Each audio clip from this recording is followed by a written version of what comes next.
Hello everyone, this is Mr. Vaibhav Titaramare, lecturer in Mechanical Engineering Department, NIT Polytechnic, Nagpur. I welcome you all in this lecture series of subject Mechanical Engineering Material. In previous lecture, we have started with our chapter number 4, Non-Ferrous Metals and Alloys. Today's topic for discussion is bronze. Let us summarize the previous lecture. In previous lecture, we have discussed about the non-ferrous metals. Non-ferrous metals के बारे में हमने पढ़ा था कि ऐसे metal जिसमें iron नहीं रहता है। फिर हमने डिस्कस किया था कॉपर के बारे में और कॉपर की प्रॉपर्टीज हमने देखी थी और कॉपर के हमने एप्लीकेशंस भी देखे थे। उसके बाद हमने कॉपर का एक अलॉय देखा था ब्रास। ब्रास मतलब होता है कॉपर प्लस जिंक का अलॉय। उसके बाद हमने बहुत सारे टाइप्स के ब्रासेस देखे थे। मुझे आपसे आशा है कि आप सभी ने ये टॉपिक अच्छे से पढ़ा होगा। Learning outcomes. After completion of this lecture, you are able to describe the properties and applications of bronze. Describe the composition, properties and applications of various types of bronze. These are the program outcomes. After completion of this lecture, we are going to achieve this program outcomes. तो चलिए दोस्तों, अभी हम non ferrous alloy देखते हैं, that is bronze. Bronze आप सभी को पता है, जैसे कि आपने ओलंपिक में ब्रॉन्ज मेडल मिलता है, वह ब्रॉन्ज नाम के अलॉय से बनाया जाता है। बहुत सारे आपने ऐसे मूर्तियां देखी होंगी जो ब्रॉन्ज से बनती है। ब्रॉन्ज सबसे पहला अलॉय था जो ह्यूमन ने डेवलप किया था। ये क्वेश्चंस एग्जाम में आया हुआ है, ऐसा कौन सा अलॉय है जो ह्यूमन ने, आदमी ने सबसे पहले बनाया था? And the right answer is bronze. The term bronze represent the alloy of copper and teen. इसका मतलब यह है कि bronze is an alloy of copper and teen. The simplest bronze contains 88% copper and 12% tin. जो simple bronze रहेगा उसमें 88% copper रहता है और 12% tin. Other alloying elements like phosphorus, lead, nickel are also added to obtain the favorable properties. कुछ alloying elements को हम bronze में ऐड करते हैं, जैसे कि फॉस्फोरस, लीड, निकेल। वह ब्रॉन्ज की प्रॉपर्टी को और चार चांद लगा देते हैं। तो चलिए दोस्तों, अभी हम ब्रॉन्ज की क्या विशेष गुणधर्म है, क्या प्रॉपर्टीज है, उसके बारे में डिस्कस करना चाहेंगे। सबसे पहले, bronze are tough and ductile at all the temperature and retain their strength well at elevated temperature. Bronze जो रहते हैं वह टफ और डक्टाइल रहते हैं कोई भी टेम्परेचर पे। Bronzes are extremely malleable and durable. Bronze जो है मैलिएबल है, मतलब उसके हम शीट्स बना सकते हैं। ड्यूरेबल है मतलब वह बहुत दिनों तक चलते हैं, क्योंकि उसका कोरोजन रेजिस्टेंस बहुत ज्यादा अच्छा रहता है। इसका जो मेल्टिंग टेम्परेचर है वह 950 डिग्री सेंटीग्रेड है, 950 डिग्री सेल्सियस। ये कोरोजन को रेजिस्ट करता है, इसको जंग नहीं लगता है। Metal fatigue more than steel, इसके अंदर जो फटीग रेजिस्टेंस है ये स्टील से भी काफी अच्छा है। Bronze is better conductivity, is a better conductor of heat and electricity. Bronze in its raw state is pinkish, ये थोड़ा पिंक कलर जैसा दिखता है, और सैल्मन कलर्ड मेटल।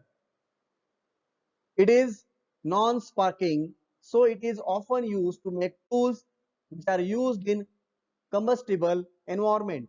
ये नॉन स्पार्किंग है, इसको स्पार्क नहीं होता है, इसलिए जो भी कंबस्टिबल एनवायरनमेंट है, जैसे कि फटाका बनाने की जो फैक्ट्री है, वहां पे अगर कोई इंस्ट्रूमेंट लगते हैं वह हम ब्रॉन्ज से बना सकते हैं, क्योंकि वह नॉन स्पार्किंग अलॉय है।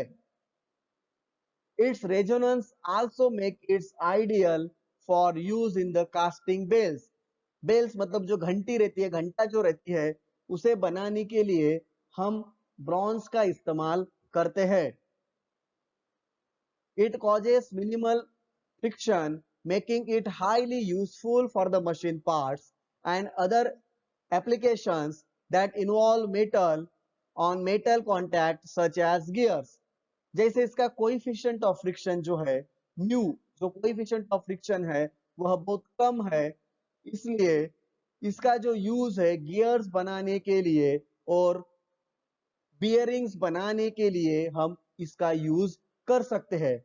तो these are the properties of bronze. Now discuss the bronze applications. First, bronze is commonly used in ship propellers and submerged bearing owing to its combination of toughness and resistance of salt water corrosion। जैसे कि हमारी ships जो रहती है जहाज और उनके जो बेरिंग्स है वहां हम ब्रॉन्ज का यूज कर सकते हैं, क्योंकि ब्रॉन्ज की टफनेस और साल्ट वाटर जो खारा पानी है उससे उसको जंग नहीं लगता है, इसलिए ब्रॉन्ज हम अच्छे से यूज कर सकते हैं। It is also widely used to for casting bronze sculpture. मतलब कोई स्टैचू वगैरह अगर हमें बनाना है तो उसके लिए हम ब्रॉन्ज का इस्तेमाल कर सकते हैं। Bronze is particularly suited to precision grade bearing tips, electrical conductors, springs. It is also used in guitar and piano strings। तो इस ब्रॉन्ज का इस्तेमाल हम बेयरिंग की क्लिप्स बनाने के लिए, इलेक्ट्रिकल के वायर्स बनाने के लिए, स्प्रिंग्स बनाने के लिए, गिटार और पियानो के जो स्प्रिंग्स यानी वायर्स रहते हैं वह बनाने के लिए यूज कर सकते हैं। It is also used to make hammers, mallets, wrenches and other durable tools to be used in explosive atmosphere or in the presence of flammable weapons। Bronze का यूज हम हैमर, मैलेट्स, wrenches और ऐसी जगह पे जो tools लगते हैं जहां पे एक्सप्लोजन हो सकता है वहां पे हम ब्रॉन्ज का यूज करते हैं। Bronze is preferred metal for top quality bells. हमने अभी देखा था इसका रेजोनेंस जो है काफी अच्छा है, इसलिए हम बेल बनाने के लिए ब्रॉन्ज का यूज करते हैं। Bronze has been used in manufacturing of various types of medals. जैसे कोई भी कंपटीशन में अगर हमें bronze medal, that is bronze medal हम थर्ड विनर के लिए देते हैं, तो मेडल्स बनाने के लिए हम ब्रॉन्ज का यूज करते हैं। दोस्तों ये जो स्लाइड आप अभी देख रहे हो वहां पे मैंने ब्रॉन्ज के एप्लीकेशंस दिखाने की कोशिश की है। जैसे कि यहाँ पे बेल है, प्रोपेलर शाफ्ट है शिप इंजन के, है कि नहीं, या डोर्स के जो क्लिप्स रहते हैं या विंडोज रहते हैं, या सर्टेन एग्जांपल्स है जो मैंने बताए हुए है। So these are the various applications of bronze. Now we are going to discuss the various types of bronze। किस प्रकार के ब्रॉन्ज होते हैं, ब्रॉन्ज के क्या टाइप्स है वह हम देखते हैं। सबसे पहले है aluminium bronze, phosphor bronze, silicon bronze, magnesium bronze, nickel brass, copper nickel, gun metal. तो दोस्तों अभी हम शुरुआत करने जा रहे हैं। पहला जो ब्रॉन्ज है that is the phosphor bronze. तो आपको जो स्क्रीन के ऊपर अभी दिख रहा है this is the typical composition of phosphor bronze. Phosphor bronze में 94.8% कॉपर रहता है, 5% टिन रहता है और 2% फॉस्फरस। फॉस्फरस की जो मात्रा है वह 2% से ज्यादा नहीं होनी चाहिए। ओके, सो आपने इसका टिपिकल कंपोजिशन याद करना है जो एग्जाम में पूछा जाता है। हम कुछ अभी फॉस्फर ब्रॉन्ज की प्रॉपर्टीज के बारे में देखते हैं। It has high tensile strength and toughness, high resistance to corrosion and low coefficient of friction. It is not susceptible to season cracking, मतलब फॉस्फर ब्रॉन्ज में सीजनल क्रैकिंग नहीं आती है, जैसे विंटर के सीजन में वगैरह क्रैक्स होने के चांसेस रहते हैं, वह क्रैक्स फॉस्फर ब्रॉन्ज के कंपोनेंट्स में नहीं आते हैं। It has good load bearing capacity. This alloy possess good wearing quality and high elasticity. इसकी लोड बेयरिंग कैपेसिटी काफी अच्छे होने के कारण हम इसको एज अ बेयरिंग करके भी यूज कर सकते हैं। So let us discuss the applications of phosphor bronze. Phosphor bronze का यूज हम कहाँ पे कर सकते हैं? So it is use for all bearing applications. It is use for making pump parts, linings, springs, diaphragms, gears, clutch disc, pillows. It is also used for making bushings, water pins and marine pumps. So ये typical examples है जो phosphor bronze use होता है इन applications के लिए। जैसे कि आपको इस फिगर में दिख रहा है कि यहाँ पे this is bushes and these are the springs. It is also used in the foundry. Foundry shop में ब्रॉन्ज का बहुत ज्यादा फॉस्फर ब्रॉन्ज का यूज होता है। जो प्रोपेलर शाफ्ट की जो ब्लेड्स रहती है उनके लिए भी हम फॉस्फर ब्रॉन्ज का यूज करते हैं।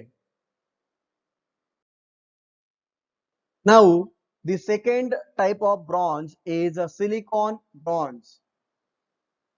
The alloy of copper and silicon is termed as copper bronze and it contains 90 to 97% of copper, 1 to 4% of silicon and 1% of manganese with a small amount of tin, zinc and other. तो आपको ये typical composition याद रखना है कि silicon में 90 से 97% copper रहेगा, 1 से 4% तक सिलिकॉन रहेगा और 1% मैग्नीज के साथ छोटी मात्रा में टीन, जिंक और कुछ अदर अलाइंग एलिमेंट्स रहेंगे। चलो तो इसकी हम कुछ प्रॉपर्टीज देखते हैं। सिलिकॉन ब्रॉन्ज हाई स्ट्रेंथ और टफनेस से भरा हुआ रहता है। It has good corrosion resistance as that of copper. Copper से भी अच्छा कोरोजन रेजिस्टेंस सिलिकॉन ब्रॉन्ज का है। And thermal and electrical conductivity of this alloys is 10% of that of pure copper. इसको हम रोल्ड कर सकते हैं, स्टैम्प्ड कर सकते हैं और फोर्ज कर सकते हैं। Casting can be done with this alloy. इससे हम अच्छे प्रकार के कास्टिंग्स बना सकते हैं। एप्लीकेशंस जो है सिलिकॉन ब्रॉन्ज के, it is use for making storage vessels for chemical and gases. जो भी स्टोरेज के जो पॉट्स रहेंगे, वेसल्स रहेंगे, काई के लिए केमिकल्स और गैसेस को स्टोर करने के लिए, उनके लिए हम सिलिकॉन ब्रॉन्ज का यूज करेंगे। इसका और एक एग्जांपल है, मरीन कंस्ट्रक्शंस के लिए हम सिलिकॉन ब्रॉन्ज को यूज करते हैं। इसका यूज हम बियरिंग्स, वेज एंड गिब्स बनाने के लिए करते हैं। इसका यूज हम रोल मिल्स के स्लीपर्स और स्क्रू डाउन नट्स में भी करते हैं। इसका यूज हम comfortable bushings, boiler parts, marine hardware and die casting के जो पार्ट्स रहते हैं वहां पे भी करते हैं। तो आप सभी ने इनके जो टिपिकल एप्लीकेशंस है वह ध्यान में रखने हैं। The next bronze is beryllium bronze. This is also called as beryllium copper. इसका दूसरा नाम है beryllium copper. It is a copper-based alloy containing 97.75% copper and 2.25% beryllium. कुछ प्रॉपर्टीज है इसकी. It has high yield point and high fatigue limit. It has excellent cold and hot corrosion resistance. These alloy can be heat treated. इसके ऊपर हम heat treatment कर सकते हैं. It has Brinell hardness number 340. याद रखना इसका Brinell number कितना है 340. It has a film forming and soft lubrication property. Let us discuss the applications of beryllium bronze. Suitable for spring, heavy duty electrical switches, cam and bushings. It is also more suitable for bearing metals. Being non-sparking, it is used for making chisels. ये question paper में आया हुआ है कि ऐसा कौन सा bronze है जो नॉन स्पार्किंग चीजल्स में यूज होता है. तो that is answer is beryllium bronze. ये आपने ध्यान में रखना है. ठीक है, पेपर में आया हुआ है ये. Hammers under condition where spark might be as per the causes the minimum explosion. It is used in the gear, diaphragms and bearings. It is also used in electrical conducts, molds of forming plastics. जो plastic को बनाने के लिए जो moulds बनते हैं उनके लिए भी हम बेरिलियम ब्रॉन्ज का यूज करते हैं. Next bronze is manganese bronze. Manganese bronze is an alloy of copper, zinc and little percentage of manganese with 60% of copper, 35% of zinc and 5% of manganese. तो भी आपको कंपोजिशन हम बता रहे हैं वो आपने अच्छे से लिख के रखना है, उसको याद करना है. ये ब्रॉन्ज किस किस मटेरियल से बना हुआ है या आपने चार्ट बना के घर में लिख के रखना है, क्योंकि इनमें से 3 या 4 पेपर में आते ही है. तो टिपिकल आपको कंपोजिशन पूछेगा या किस मटेरियल से बना हुआ है वह पूछेगा. ओके, तो इसकी कुछ हम प्रॉपर्टीज देखते हैं कि this metal is highly resistant to corrosion. इसका कोरोजन रेजिस्टेंस काफी अच्छा है. ये हार्ड है, स्ट्रॉन्ग है. Manganese bronze, the strongest of the as cast bronze, it is used primarily for heavy duty mechanical properties. जो भी कास्टिंग करके जो ब्रॉन्ज बनेंगे उसमें से सबसे हार्डेस्ट जो ब्रॉन्ज है that is a manganese bronze. Let us discuss the applications of manganese bronze. It is generally used for bushes, plungers, feed pumps and rods. Bush बनाने के लिए, प्लंजर बनाने के लिए, फीड पंप बनाने के लिए और रॉड बनाने के लिए हम मैग्नीज ब्रॉन्ज का यूज करते हैं. वार्म गियर्स बनाने के लिए हम ब्रॉन्ज का यूज करते हैं.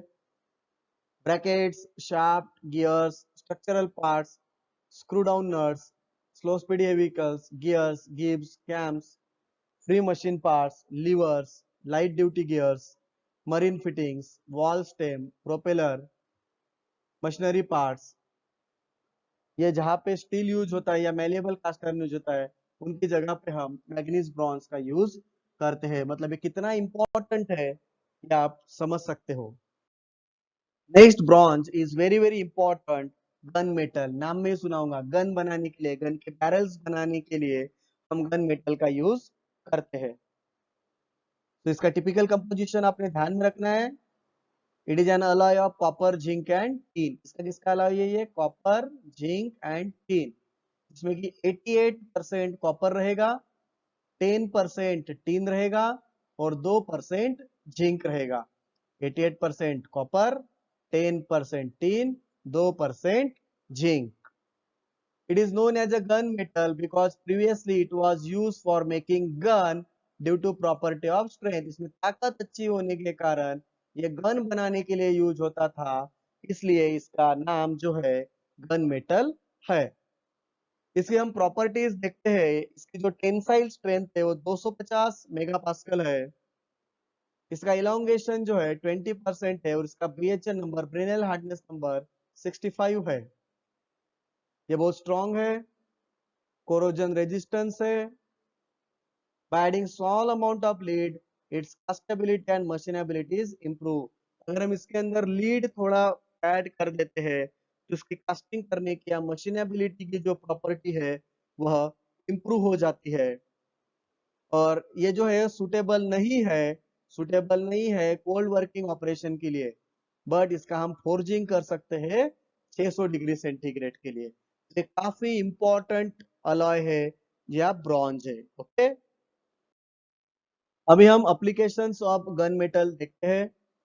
सो गन मेटल जो रहता है, gun metal it is use for bearings, bearings बनाने के लिए यूज होता है, क्योंकि लुब्रिकेशन जहाँ पे अच्छा चाहिए वहां पे हम इसका यूज कर सकते हैं। गियर व्हील्स बनाने के लिए, पंप कास्टिंग बनाने के लिए, या मरीन फिटिंग, मरीन मतलब जहाज में, शिप्स में जो भी फिटिंग करना है उसके लिए हम गन मेटल जी का यूज कर सकते हैं।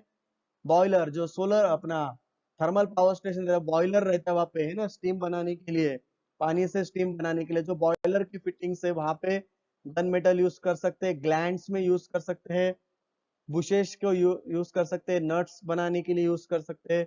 Steam pipe fitting, steam pipes में अपन यूज कर सकते हैं, या हाइड्रोलिक्स वॉल्स बनाने के लिए हम गन मेटल का यूज कर सकते हैं। और एट द लास्ट गन की बैरल बनाने के लिए, किसकी, गन की बैरल बनाने के लिए हम गन मेटल का यूज करते हैं।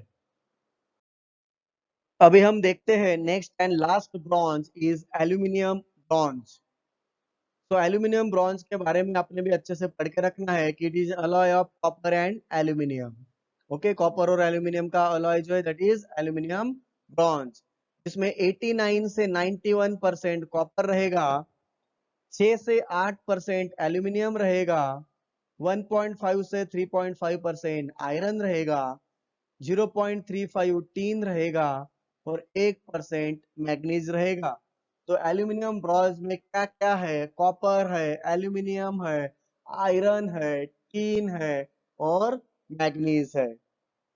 इसकी क्या प्रॉपर्टीज है, इसकी क्या विशेषता है, इसकी क्या गुणधर्म है? तो यह इसकी स्ट्रेंथ काफी अच्छी है, इसका हीट रेजिस्टेंस अच्छा है, ये 1040 डिग्री सेंटीग्रेड पे मेल्ट होता है, इसका ऑक्सीडेशन जो कास्टिंग ड्यू टू ऑक्सीडेशन ये थोड़ा डिफिकल्ट जाता है, इसका कोरोजन रेजिस्टेंस अच्छा है, गुड कोल्ड वर्टिंग प्रॉपर्टीज है।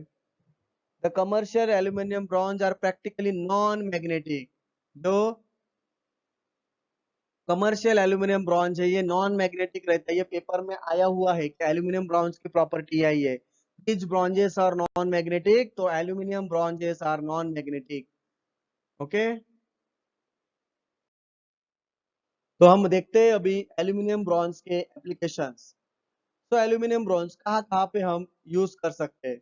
It is use for belling, valve seats, gears and propellers. Copper alloy बनाने के लिए, डाई कास्टिंग करने के लिए यूज कर सकते हैं, हॉट स्टैंपिंग के लिए हम इसको यूज कर सकते हैं, जहाँ पे बहुत मैसिव वर्क है, बहुत लोड आ रहा है, वहां पे हम एल्यूमिनियम ब्रॉन्ज को यूज कर सकते हैं। बेयरिंग मेटल में यूज कर सकते हैं, स्लाइड वॉल्स में यूज कर सकते हैं, कैम्स बनाने के लिए यूज कर सकते हैं, ज्वेलरीज बनाने के लिए, पंप के पार्ट्स बनाने के लिए हम एल्यूमिनियम ब्रॉन्ज का यूज करते हैं। तो ये टिपिकल एप्लीकेशंस है जो आपको ध्यान में रखने हैं। तो यहाँ पे हमारा ब्रॉन्ज जो है टॉपिक वो खत्म होता है। तो ये टॉपिक पढ़ने के बाद हमने क्या अचीव किया? Describe the properties and applications of bronze. उसके बाद describe the properties and application of various types of bronze. उसके बाद रिव्यू लेते हैं, हमने आज क्या क्या पढ़ा। हमने पढ़ा कि ब्रॉन्ज के बारे में पढ़ा कि bronze is an alloy of copper and tin. Bronze medal भी मिलता है, वो भी हमने पढ़ा। फिर वेरियस टाइप्स ऑफ हमने ब्रॉन्ज देखे, हर एक ब्रॉन्ज में कौन से कंपोनेंट्स रहते हैं, मतलब उसका क्या कंपोजिशन है, उसकी क्या प्रॉपर्टीज है, उसके क्या एप्लीकेशंस है, ये हमने डिटेल में देखे। और ये आउटकम्स है जो हमने अचीव किए इस लेक्चर को अटेंड करने के बाद। These are the most likely questions asked in MSBT। इस बार हर पेपर में कंपोजिशन, प्रॉपर्टीज और एप्लीकेशन पूछा ही पूछा जाता है, तो आपने अच्छे से याद करके रखना है। ओके, तो thank you very much guys, यहाँ पे हम रुकते हैं। आपका ऐसा ही सपोर्ट मैं आगे तक एक्सपेक्ट करना चाहता हूँ। यूं ही हंसते रहिए, मुस्कुराते रहिए और पढ़ते रहिए। नेक्स्ट लेक्चर में हम पढ़ने वाले हैं एल्यूमिनियम और उसके अलॉयज। ओके, तब तक के लिए thank you very much. Stay home, stay safe.